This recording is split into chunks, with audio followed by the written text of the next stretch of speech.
Today we are punching primers.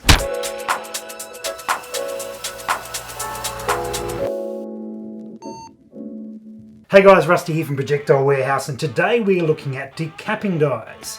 What's that? Well, it's a die that's dedicated to not touch your case, but to punch the primers out.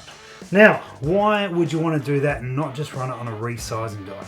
Totally fair question. Really comes down to how you clean your brass. Now, as you've seen in our other videos, there's multiple different ways to clean brass, and if you're using the corn cob method, you generally will clean the brass first, then pop the primer out. If you're using the stainless steel or ultrasonic method, those clean primer pockets really well, and so it's beneficial to punch that primer out before starting your cleaning process. But you don't want to do that in your resizing die, because then you're putting dirty brass into your resizing die, which is part of the idea of keeping your brass clean. So in this instance, you would use a decapping die, one that will be slightly oversized so it won't actually touch the brass on the outside, but will punch out the primers, allowing you then put it into your cleaning method of choice, which will then shine up those primer pockets really nicely, get them looking clean, get all the carbon out of there. Now, I mentioned you may not do this for like a dry tumble or corn cob style cleaner, and the main reason there is you end up with little pieces of that media in the flash holes, which you can do, but then you got to go through and punch them all out and make sure they're not interfering with it as well.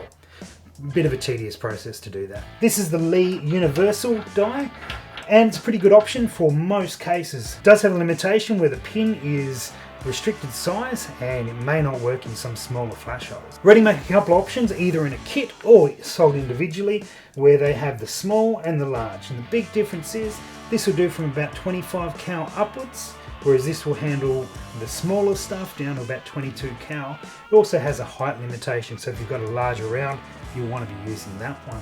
For those running a 20 cal or 17 cal option, Reading also make a replacement rod that is thinner, but is designed for those cartridges. As for the process, it is a super simple process. There's no tension on here, and it's pretty much you put your case in, and then you will lift it up into the decapping die, pop that primer out, pull it out, and away you go. A very simple one. Very limited setup. As long as you're not bumping the top of the case into the top of the die, you are good to go. And you end up with some brass without primers in there that's ready to go into your cleaner of choice. Thanks for watching the Projectile Warehouse YouTube channel. If you're not already subscribed, please do. We're doing regular content on here, all about reloading, as well as Taylor and From the Bench podcast. I look forward to reading your comments about how you decap and clean your brass in the comments below.